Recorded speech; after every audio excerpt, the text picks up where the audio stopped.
ഗവർണർക്കെതിരായ പ്രതിഷേധത്തിൽ SFI പ്രവർത്തകരുടെ ജാമ്യം തള്ളി. തിരുവനന്തപുരം ജുഡീഷ്യൽ മജിസ്ട്രേറ്റ് കോടതിയാണ് ജാമ്യാപേക്ഷ തള്ളിയത്. ഹരി മോഹൻ വിവരണമായി. ഹരി, ഇന്നലെ ഈ ജാമ്യത്തിന് വേണ്ടിയുള്ള വാദം കേൾക്കലിൽ പല ചോദ്യങ്ങളും മജിസ്ട്രേറ്റ് ഉന്നയിച്ചിരുന്നു. അവസാനം എന്ത് കൺക്ലൂഷനിലാണ് എത്തിയത്? ആദ്യം ഉണ്ടായിരുന്ന ഒരു സംശയം എന്ന് പറയുന്നത് IPC 124 വകുപ്പ് ഈ പ്രതികൾക്കെതിരെ നിലനിൽക്കുമോ എന്നുള്ളതായിരുന്നു. ഇക്കാര്യം പരിശോധിക്കാമെന്ന് പറഞ്ഞാണ് ഇന്നലെ വാദം അവസാനിപ്പിച്ചത്. പക്ഷെ ഇന്ന് കോടതി എത്തിയത് ജാമ്യാപേക്ഷ തള്ളി എന്ന് പറയുന്ന ഉത്തരവുമായിട്ടാണ്. 124 വകുപ്പ് അടക്കം ഈ പ്രതികൾക്കെതിരെ ചുമത്തിയ എല്ലാ വകുപ്പുകളും നിലനിൽക്കും എന്ന് തന്നെയാണ് കോടതി പറഞ്ഞത്. കോടതിയുടെ വിധിയുടെ പകർപ്പ് പുറത്തു വന്നാൽ മാത്രമാണ് എങ്ങനെയാണ് 124 വകുപ്പ് നിലനിൽക്കും എന്നുള്ള കാര്യത്തിൽ ഒരു വ്യക്തത വരികയുള്ളൂ.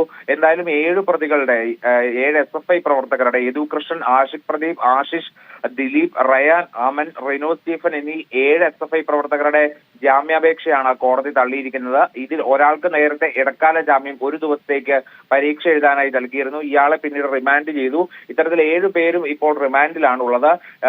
124 വകുപ്പ് കൂടാതെ മറ്റ് ചില കുറ്റങ്ങൾ കൂടി ഇവർക്കെതിരെ ചുമത്തിയിരുന്നു. അതായത് പൊതുമുതൽ നശീകരണം, വാഹനത്തിന്, അതായത് ഗവർണറുടെ വാഹനത്തിന് 76,387 രൂപയുടെ നാശനഷ്ടം സംഭവിച്ചതായി രാജ്ഭവൻ സമർപ്പിച്ചിട്ടുള്ള റിപ്പോർട്ടിൽ പറഞ്ഞിരുന്നു. ഇത് കോടതിയിൽ പോലീസും പ്രോസിക്യൂഷനും സമർപ്പിച്ചിരുന്നു. ഇതിന്റെ അടിസ്ഥാനത്തിൽ കൂടിയാണ് ഇത്തരത്തിൽ പ്രതികൾക്കെതിരെ PDPP നിയമപ്രകാരമുള്ള കുറ്റവും നിലനിൽക്കുമെന്നുള്ള നിരീക്ഷണത്തിലേക്ക് കോടതി എത്തിയത്. കൂടാതെ പോലീസിന്റെ ഔദ്യോഗിക കൃത്യനിർവഹണം തടസ്സപ്പെടുത്തിയെന്നുള്ള കുറ്റവും നിലനിൽക്കുന്നുണ്ട്.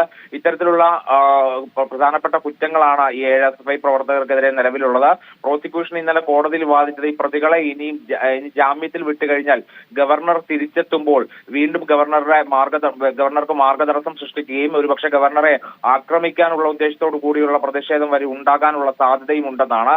അത്തരത്തിൽ ഈ പ്രോസിക്യൂഷന്റെ വാദങ്ങളെല്ലാം മുഖവിലേക്ക് എടുത്തുകൊണ്ടാണ് ഇപ്പോൾ കോടതി 7 പേരുടെ ജാമ്യാപേക്ഷയും തള്ളിയിരിക്കുന്നത്.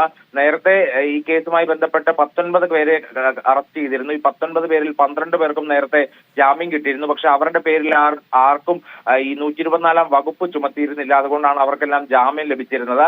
പക്ഷെ ഇവരുടെ പേരിൽ ഗുരുതരമായിട്ടുള്ള 124 വകുപ്പ് നിലനിൽക്കുന്നത് കൊണ്ടാണ് ഇവർക്ക് ജാമ്യം നിഷേധിക്കുന്ന ഒരു സാഹചര്യത്തിലേക്ക് കാര്യങ്ങൾ പോയത്. അജിൻ.